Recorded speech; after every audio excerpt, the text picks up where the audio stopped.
नमस्कार, एवन उत्तराखंड में आप सभी का स्वागत है। मैं हूं आपके साथ स्फूर्ति सिंह। खबरों की शुरुआत से पहले एक नजर हेडलाइंस पर। काशीपुर में विजिलेंस की टीम ने मारा छापा। परिवहन निगम के सहायक महाप्रबंधक को रिश्वत लेते किया गिरफ्तार। अनुबंधित बसों के मनमर्जी से संचालन का लगा आरोप।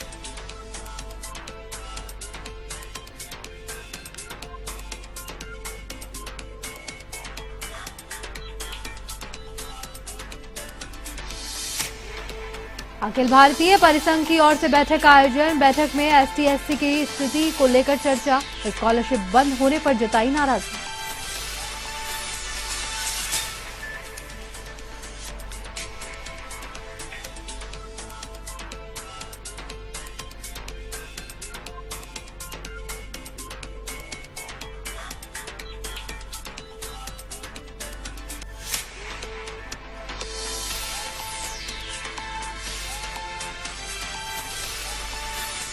ऋषिकेश के विद्या मंदिर इंटर कॉलेज में रक्षा सूत्र कार्यक्रम का आयोजन। छात्राओं ने आईटीबीपी जवानों को बांधा रक्षा सूत्र। जवानों ने देश की रक्षा का लिया वचन।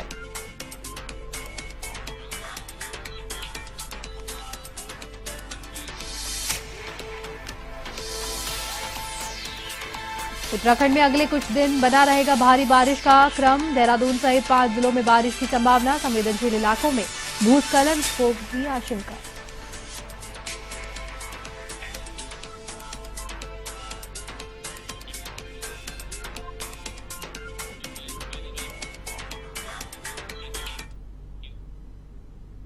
और अब खबरें विस्तार से।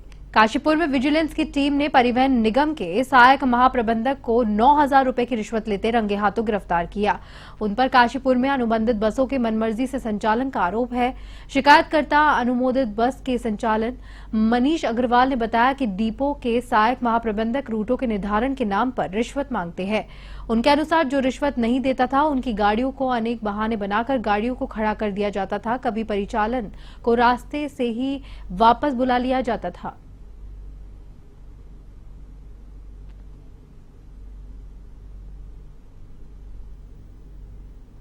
महीना लेते हैं। महीना लेने के बाद भी बावजूद कौन लेते हैं? ये यारम साहब महीना लेते हैं रिश्वत का गाड़ी को चलाने के एवज में कि सही टाइम पे चलाएंगे या सही रूट पे चलाएंगे उसके एवज में। जो नहीं रहता उसकी गाड़ी की परिचालक नहीं है ये दिखा करके गाड़ी खड़ी करते हैं। एप्लीकेशन देते हैं उसे रिसीविंग नहीं दी जाती है, फाड़ दिए जाते हैं। 5,000 रुपये पर डे का काट देते हैं, कभी कुछ कर देते हैं, कभी कंडक्टर को रास्ते से वापस बुलवा लेते हैं ताकि मुझे नुकसान है। विजिलेंस टीम द्वारा सहायक महाप्रबंधक उत्तराखंड परिवहन निगम अनिल कुमार सैनी को 9,000 रुपये की रिश्वत लेते हुए रंगे हाथों गिरफ्तार किया गया है। ये जो शिकायतकर्ता हैं उनकी अनुबंधित बसों को सुचारू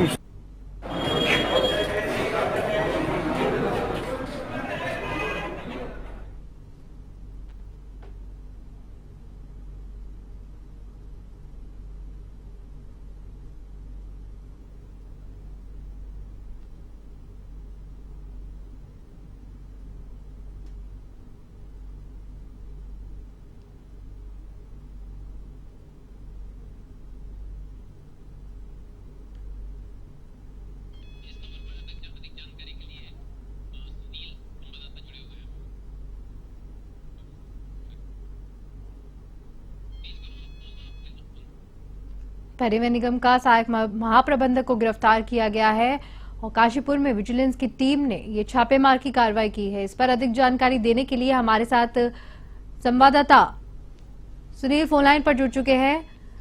सुनील, जहां पे छापेमारी की कार्रवाई की गई है वहां पर क्या कुछ आगे पुलिस इसको लेकर कार्रवाई कर रही है, क्योंकि रिश्वत का मामला ये जो सामने आया है, क्या कुछ जानकारी? जी स्फूर्ति, मैं आपको बताता हूँ कि ये पूरा का पूरा मामला जो काशीपुर जो रोडवेज है वहाँ का है। जो वहाँ के सहायक महाप्रबंधक थे उन्हें 9,000 रुपए की रिश्वत देते गिरफ्तार किया था। और जो रोडवेज में अनुबंधित बसें होती हैं उनके संचालन को लेकर ये काशीपुर डिपो के सहायक महाप्रबंधक के द्वारा जो रूटों का निर्धारण जो शिकायतकर्ताओं द्वारा मनीष अग्रवाल थे उनके द्वारा शिकायत की गई थी। और मनीष अग्रवाल के द्वारा मीडिया को ये बताया गया कि जो अनिल सैनी है सहायक महाप्रबंधक, उनके द्वारा समय समय पर जो है अनुबंधित जो बसें थी उनके द्वारा मनीष अग्रवाल के द्वारा जो लगाई गई थी रोडवेज में संचालित होती थी, तो उसको लेकर के उनके सीधे तौर पर उन्होंने आरोप लगाया कि जो सहायक महाप्रबंधक अनिल कुमार सैनी है, अनुबंधित बसों के रूटों को निर्धारण, एक तो रूटों को निर्धारण को लेकर और दूसरा सही जो टाइम पर पे, क्योंकि सही मैं आपको बताऊं कि सही जो समय पर जो बसें चलती हैं और सही रूटों पर ऐसे रूट जो होते हैं जिस पर ज्यादा इनकम होती है विभाग को, तो जब ज्यादा विभाग को इनकम होती है तो वही तो उसी के माध्यम से जो अनुबंधित बसें होती हैं उनको जो मालिक होते हैं, जो अनुबंधित बसें होती हैं तो उनको बसों के जो मालिकों को जो है इनकम उनके द्वारा ही जो है इनकम मिलती है। तो उसी के निर्धारण को लेकर क्योंकि समय का निर्धारण और रूटों के निर्धारण को लेकर लगातार समय समय पर इनके द्वारा पैसों की मांग की जाती थी। वही जब 31 उन्होंने कहा कि जब 31 जब ज्यादा ही इनके द्वारा अति हो गई और यहाँ तक कि जो एक इस्लामुद्दीन नामक जो है कंडक्टर थे उनके द्वारा एक प्रार्थना पत्र भी दिया गया था, क्योंकि ये क्या करते थे कि जो अनिल कुमार सैनी रोडवेज के महाप्रबंधक हैं, जो जिनकी बसों को जो लोग अपनी बसों के जो अनुबंधित बसें थी उनको लेकर के इनको रिश्वत नहीं देते थे, उनकी बसों को क्या करते थे कि कंडक्टर ऐसे कंडक्टरों को भेजा करते थे जो रास्ते में सिर्फ बसों को खराब करने का, बसों के खराब होने का बहाना लेकर जो वापस बसों को गाड़ियों को वापस ले आते थे और गाड़ियाँ जो है डिपो में ही खड़ी कर दी जाती थी, जिससे कि उनकी इनकम नहीं होती थी और जो इनके जो बसों के जो मालिक थे उनको भी इनकम नहीं होती थी। तो इसके एवज में लगातार इनके द्वारा ये मांग की जाती रही थी। इसके बाद जो बीते 31 जुलाई को इनके द्वारा मनीष अग्रवाल के द्वारा ये पूरा जो है प्रकरण जो है जो विजिलेंस है, विजिलेंस हल्द्वानी को बताया गया और उसके बाद जो प्रार्थना पत्र देने पर जो विभाग की जो कार्रवाई थी, जो विजिलेंस ने जो कार्रवाई की उसके तहत आज जो है विजिलेंस की टीम सीओ हैं विजिलेंस हल्द्वानी अनिल मलरान, उनके नेतृत्व में यह टीम यहाँ पर काशीपुर पहुंची थी, जिसके बाद स्थानीय पुलिस के साथ लेकर के रोडवेज के सहायक महाप्रबंधक के ऑफिस में गई और वहाँ पर जो है रंगे हाथों उनको जो है 9,000 रुपए की रिश्वत लेते हुए गिरफ्तार कर लिया। जी बहुत बहुत धन्यवाद सुनील, आपका तमाम जानकारी हमसे साझा करने के लिए। पौड़ी जिले के श्रीनगर विधानसभा के पाबंदी ब्लॉक कार्यालय सभागार में अनुसूचित जाति जनजाति संगठनों के अखिल भारतीय परिसंघ की ओर से एक परिचर्चा का आयोजन किया गया, जिसमें ST/SC की वर्तमान स्थिति पर चर्चा की गई। परिचर्चा में बतौर मुख्य अतिथि कांग्रेस के पूर्व प्रदेश अध्यक्ष गणेश गोदियाल ने शिरकत की। इस दौरान अनुसूचित जनजाति के उप वर्गीकरण पर सुप्रीम कोर्ट के क्रमों को लेकर नॉन क्रीमी लेयर से फैसले को लेकर नाराजगी जताई, जहां पर आगामी 21 अगस्त को विरोध स्वरूप भारत बंद का समर्थन किया गया। कार्यक्रम में समाज कल्याण विभाग से SC/ST वर्ग की स्कॉलरशिप बंद होने पर भी नाराजगी जताई।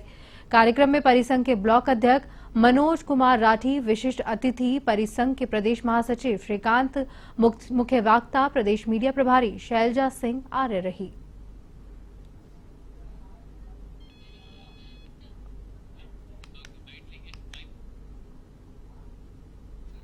जाति जनजाति समाज की वर्तमान स्थिति क्या है उस पर विचार विमर्श किया गया और जो एवरेज हमने पाया वो यही है कि आज भी लोग सामाजिक रूप से बहुत ज्यादा पीड़ा को झेल रहे हैं, जिसे संगठन के द्वारा उन्हें आश्वस्त किया गया है कि उनकी कोई भी समस्याएं होती है उसे संगठन के पैड के तहत उसका निवारण किया जाएगा।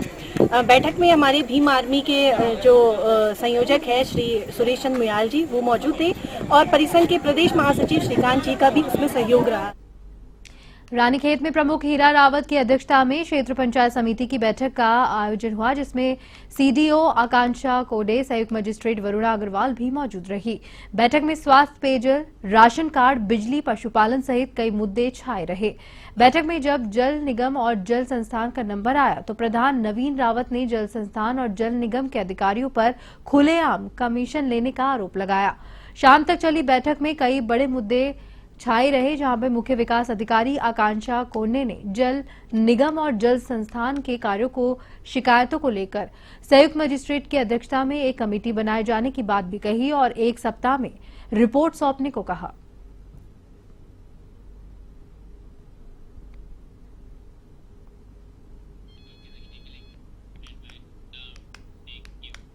देहरादून के आनंदम रेस्टोरेंट की शर्मसार करने वाली घटना सामने आई, जहां पर रेस्टोरेंट के लेडी बाथरूम में हिडन कैमरा लगा हुआ मिला। होटल में खाना खाने पहुंचे ग्राहकों को पता चला तो हंगामा हो गया। देर रात कैंट कोतवाली पुलिस ने रेस्टोरेंट मालिक और कर्मचारी के खिलाफ मुकदमा दर्ज कर लिया।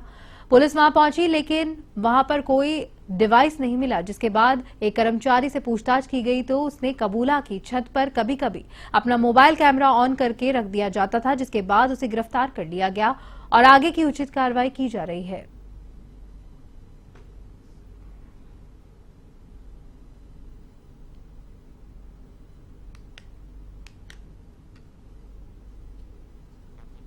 या किसी इलेक्ट्रॉनिक माध्यम से वॉशरूम में लगाया गया लेडीज टॉयलेट में, और इसको देखते हुए जब वहां के जितने भी कर्मचारी हैं जो वहां पर काम करते हैं तो सभी को लाके थाने पर पूछताछ की गई थी। और पूछताछ उपरांत उसमें जो एक सफाई कर्मचारी जो है उनका, उसके द्वारा पूरी पूछताछ में इस बात को बताया गया कि उसके द्वारा अपने मोबाइल रख के इस तरह से रिकॉर्डिंग की गई थी। उसके बारे में और भी जानकारी की गई तो पता चला वो प्लेसमेंट एजेंसी के माध्यम से 1 साल पहले यहाँ पर अपना काम पे रखा गया था और उसकी जिम्मेदारी थी कि वहां पर वॉशरूम वगैरह को साफ सफाई देखना। इस तरह की अभी जो पूछताछ में भी 2-3 बार इस तरह की घटना कारित करना अभियुक्त द्वारा बताया गया है। क्योंकि उसके मोबाइल को जब चेक किया गया था तो उसमें कोई ऐसा वीडियो वो नहीं पाया गया था और डिलीट पाया गया था, तो उसको हमने सील करके एफएसएल उसको भेज रहे हैं रिट्राइव कराने के लिए ऐसा साक्ष्यों के रूप में। साथ ही साथ एफएसएल की टीम को भी भेजा है कि घटनास्थल के सीन क्रिएट करने के लिए कि किस तरह से वो चढ़ के या किस तरह से उसको प्लेस करता था, जो हमारे एविडेंस में काम है। देहरादून के नामी रेस्टोरेंट के वॉशरूम में मोबाइल छिपाकर महिलाओं के वीडियो बनाने के मामले में उत्तराखंड महिला आयोग ने सख्त रुख अपना लिया है। आयोग के अध्यक्ष कुसुम कंडवाल ने कहा है कि आरोपी के खिलाफ कड़ी कार्रवाई के निर्देश दिए हैं। उन्होंने ये भी कहा है कि किसी होटल, मॉल, रेस्टोरेंट आदि के वॉशरूम या चेंजिंग रूम की जांच संचालकों की जिम्मेदारी है। उन्होंने इस मामले में एसओ को भी निर्देश देते हुए कहा कि आरोपी के फोन और उसके सोशल मीडिया अकाउंट की गहनता से जांच की जानी चाहिए। वहीं उन्होंने महिलाओं से भी अपील करते हुए कहा कि वे पब्लिक वॉशरूम और चेंजिंग रूम का इस्तेमाल सतर्कता से करें।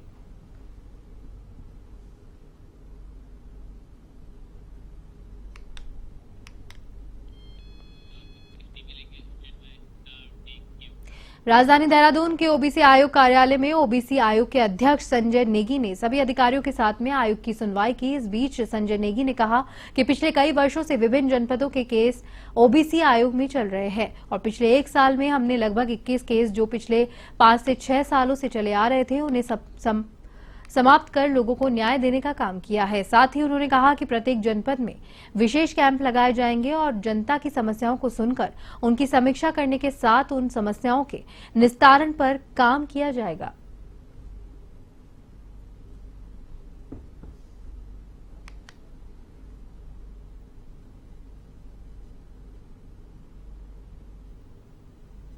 उत्तराखंड अन्य पिछड़ा वर्ग आयोग उत्तराखंड में राज्य बनने के बाद से यहाँ पर इसका गठन हो गया था और मैं पहले यहाँ पर पिछड़ा वर्ग आयोग में उपाध्यक्ष रहा हूँ और उपाध्यक्ष के नाते और 1 वर्ष लगभग मैं कार्यकारी अध्यक्ष के रूप में मैंने जो काम किया। उत्तराखंड पिछड़ा वर्ग आयोग में कई वर्षों से यहाँ पर जो भी जितने प्रकार की समस्याएं होते हैं ऐसे कई प्रकार के केस चल रहे हैं विभिन्न जिलों के। तो हमने पिछले 1 साल के कार्यकाल में लगभग 21 केस हमारे जो यहाँ पर चल रहे थे बहुत 5-5, 6-6, 7-7 साल से, उनको समाप्त किया, उनको न्याय देने का काम किया।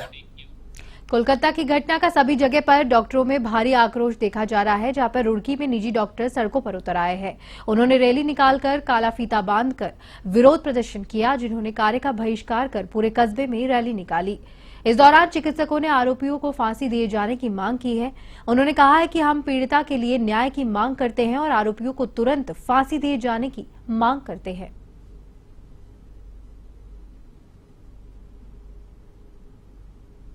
जिस तरीके से बंगाल में भयावह घटना जो हुई है, एक देश की बेटी एक डॉक्टर के साथ इतना दुष्कर्म करने के बाद उसका मर्डर किया गया, उसके लिए हम ये रैली निकाल रहे हैं और उसको इंसाफ मिलना चाहिए। तो मांग क्या को हमने सुना है सीबीआई को जांच मिल गई है, इसमें सीबीआई जांच करके पूरी निष्ठा से उसका सही पता लगाए कि किस तरीके से उसके साथ इतनी भयावह घटना जो घटित हुई है और मर्डर किया गया है, इसके लिए हम इंसाफ मांग रहे हैं। यही कहूँगी कि कुछ भी हो, कहीं पर भी है, हम चाहे घर पे सुरक्षित नहीं है, जब हम जहाँ काम कर रहे हैं हमारा वर्क प्लेस हमारा घर की तरह होता है, और अगर महिला अपने घर में सुरक्षित नहीं है तो फिर वो बाहर जाने का तो सोच भी नहीं सकती है। हम कह रहे हैं बेटी बचाओ बेटी पढ़ाओ, पढ़ाएंगे, बचाएगा कौन उन्हें? डॉक्टर्स जो दूसरों को बचा रहे हैं, नर्सेज जो दूसरों को बचा रही है, हम आप लोगों के लिए रात रात अपना टाइम दे रहे हैं, हम अपना घर छोड़ करके आपकी केयर कर रहे हैं, आपकी फैमिली को बचा रहे हैं, और आपकी फैमिली का कोई मेंबर आके हमारे साथ बुरा कर रहा है, तो ऐसा तो कुछ नहीं होगा। एक जघन्य घटना बंगाल में हुई है। हमारी एक बेटी जो होनहार छात्रा थी, मेरिटोरियस डॉक्टर थी, उसकी निर्मम हत्या कर दी गई, उसके गुप्तांगों पर जो है बुरी तरह प्रहार किया गया, उसकी आंख फोड़ दी गई, उसके साथ कई लोगों ने बलात्कार किया है। हम लोग चाहते हैं न्याय मिले, उस हत्यारे को फांसी की साजी हो। जब तक फांसी नहीं मिलेगी तब तक हमें न्याय नहीं मिलेगा। जिस दिन फांसी होगी अन्य लोग उसका अनुसरण करेंगे, ऐसे कुकृत्य करने का दुस्साहस नहीं कर पाएंगे। हम चाहते हैं कि उसको फांसी हो। B want. ऋषिकेश के विद्या मंदिर इंटर कॉलेज में रक्षा सूत्र कार्यक्रम का आयोजन किया गया, जिसमें मुख्य अतिथि आईटीबीपी के जवान शामिल हुए। स्कूल के छात्राओं ने आईटीबीपी के जवानों को रक्षा सूत्र बांधकर देश की रक्षा का वचन लिया। कार्यक्रम का शुभारंभ स्कूल के प्रधानाचार्य उमाकांत पंत और आईटीबीपी के सब इंस्पेक्टर चित्रमणि बनौनी ने दीप प्रज्वलित कर की, जहां पे प्रधानाचार्य उमाकांत पंत ने आईटीबीपी के जवानों को स्कूल में आने पर शॉल उड़ाकर सम्मानित भी किया।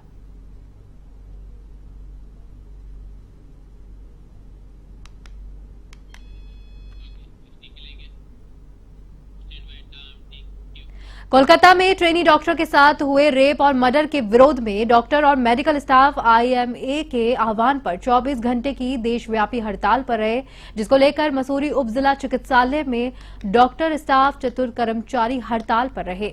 विरोध रैली निकालकर जमकर नारेबाजी की गई। इस मौके पर सभी ने सरकार से दोषियों के खिलाफ सख्त से सख्त कार्रवाई कर फांसी की सजा देने की मांग की।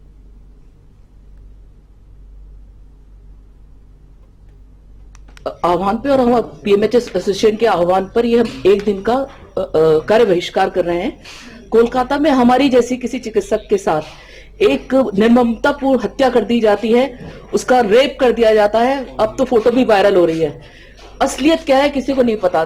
दोषियों के लिए फांसी भी कम रहेगी, मुझे तो लगता है। उनके तो हाथ पैर काट के कहीं भीख मांगने के लिए छोड़ देना चाहिए, और भी कुछ ऐसा करना चाहिए जो बस मैं बोल नहीं सकती। यहाँ पर हम में बहुत आक्रोश है अंदर ही अंदर, मैं उसको अपनी जगह पा रही हूँ, लेकिन स्थितियां बहुत बदल गई है। मैं थोड़ी सीनियर हो चुकी हूँ, लेकिन आजकल सिक्योरिटी बहुत जरूरी है लड़कियों के लिए, क्योंकि ये बहुत ही भयानक और बहुत ही शर्मनाक एक हादसा हुआ है, जो बिल्कुल भी नहीं होना चाहिए था और आगे भविष्य में भी नहीं होना चाहिए। और हमें सरकार से उम्मीद है कि वो दोषियों को जल्दी से जल्दी गिरफ्तार करे, पकड़े, उन्हें सजा दे, क्योंकि केवल एक रेप या एक किलिंग नहीं थी, एक ब्रूटल किलिंग थी।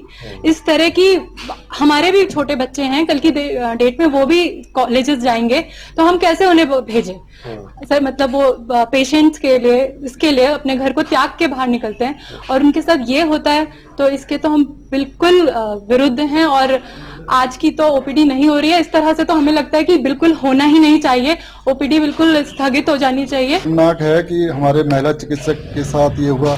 हमारे अस्पताल में आप देखते ही हैं कि भाई बहुत सी महिलाएं रहती हैं, चाहे वो लोअर क्लास से लेकर ऊपर तक जो भी हैं, उनकी सेफ्टी और बाकी जो चिकित्सक हैं या स्टाफ है, हमारा परिवार है, उनकी सेफ्टी के लिए आज ये कर रहे हैं हम, जिस इस चीज़ की पुनरावृत्ति ना हो।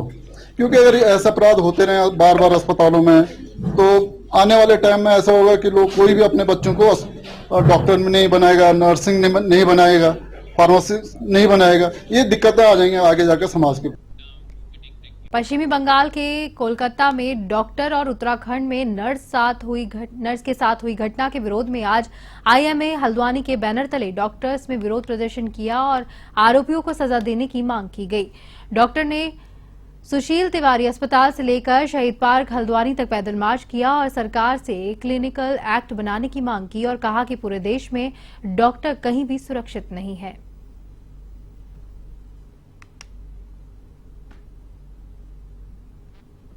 है ही, लेकिन मैं ये हमेशा कहती हूँ कि सिर्फ डॉक्टरों के साथ ही नहीं है, ये हर समाज के लिए हमारी कुरीतियाँ जो हो रही हैं, जो ये इस टाइप का महिलाओं से काम क्या कहते हैं अभद्र व्यवहार किया जा रहा है, ये हर सेक्शन में है। महिला डॉक्टर्स में है, इधर तो आपके स्टाफों में है, हमारे अध्यापकों में है। ये आप आज की नई बात नहीं है, तो ये इसीलिए मैं कह रही थी कि हर समय ऐसा होता रहा है, लेकिन हमारा जो सिस्टम है वो इनको वो करने में फेल है, सजा देने में। ये मैसेज सिर्फ डॉक्टर्स नहीं, मेरे ख्याल से मैं सिर्फ सारी वुमेन्स की सुरक्षा के लिए बात करूंगी। माहौल कुछ ऐसा क्रिएट होना चाहिए कि आदमी थोड़ा सा भी गलत ढंग से देखने से भी डरे, क्योंकि जब तक इस तरह की सजाएं नहीं होंगी, जब तक ये इस तरीके के लोग छूटते रहेंगे, लोगों को पॉलिटिशियन प्रोटेक्शन मिलेगा, तब तक कुछ नहीं हो सकता। तो ये गवर्नमेंट को सोचना पड़ेगा कि गवर्नमेंट को अगर रहना है, क्योंकि पब्लिक इसमें बहुत आक्रोश में है, अगर गवर्नमेंट को रहना है तो उसको पब्लिक को। प्रोटेस्ट इसलिए है कि कलकत्ता में एक जूनियर डॉक्टर को हॉस्पिटल के अंदर ड्यूटी के समय मारा गया है, वो भी इतने बुरे से मारा गया है। उसके बाद उसके जो भी वहाँ पर वो थे निशान, जो गलती के निशान, वो सारे मिटा दिए गए हैं। ये बहुत गलत है। किसी लड़की को, किसी को भी, और स्पेशली ड्यूटी के समय हॉस्पिटल में मारा जाना, इससे गलत क्या हो सकता है? इससे गलत कुछ नहीं हो सकता। सबसे सेफ जगह है हॉस्पिटल में, नाइट ड्यूटी कर रही है बच्ची, और उस बच्ची को इतने बुरे ढंग से मारा है, इससे ज़्यादा दुख कहीं कोई कभी नहीं हो सकता। क्या डिमांड है मैम, क्या चाहते हैं? हम ये चाहते हैं कि हमारे यहाँ जितनी भी हमारी बच्चियाँ ड्यूटी करती हैं, नाइट ड्यूटी हमारे स्टाफ भी करते हैं, और लेडी डॉक्टर्स, जूनियर डॉक्टर्स करते हैं, इन सबकी सेफ्टी होनी चाहिए। कोई प्रोटेक्शन नहीं है, कुछ नहीं है। कभी भी कोई भी मरीज के अटेंडेंट आके उसको बहुत बुरी तरह से डांट जाते हैं, कभी हाथ भी उठा देते हैं। तो हम चाहते हैं कि इसके अगेंस्ट कुछ प्रोटेक्शन। देश भर में कुछ राज्यों में मानसून कमजोर पड़ रहा है, तो वहीं उत्तराखंड में अभी भी भारी बारिश का दौर जारी है। उत्तराखंड में पहाड़ से मैदान तक बादल मंडरा रहे हैं।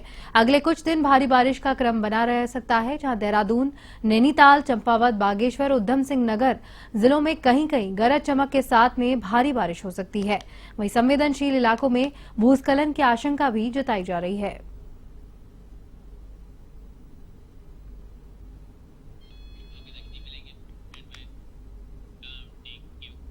मसूरी में तलवार दंपति पिछले 30 वर्षों से निरंतर जनसंख्या वृद्धि के खिलाफ आंदोलन किया जा रहा है। इस आंदोलन कोई सड़क जाम या कोई प्रदर्शन नहीं है, बल्कि उल्टी पैदल यात्रा के तहत किया जा रहा है। उन्होंने हम दो हमारे दो और सुखी परिवार के भी नारे लगाए। तलवार दंपति देश के 400 शहरों में घूमकर आम जनमानस को बढ़ती जनसंख्या के प्रति जागरूक करने की मुहिम चला रहा है, तो वहीं केंद्र सरकार से जनसंख्या नियंत्रण किए जाने को लेकर भी कानून बनाने की मांग कर रहा है। दंपति ने बताया कि लाखों की संख्या में पोस्ट कार्ड पोस्ट ऑफिस के माध्यम से प्रधानमंत्री कार्यालय को भेजे गए। साथ ही बताया कि पूर्व प्रधानमंत्री से मिलने के लिए भी समय मांगा है, लेकिन किसी ने नहीं दिया। उन्होंने केंद्र सरकार को जनसंख्या नियंत्रण किए जाने को लेकर गुहार लगाई है।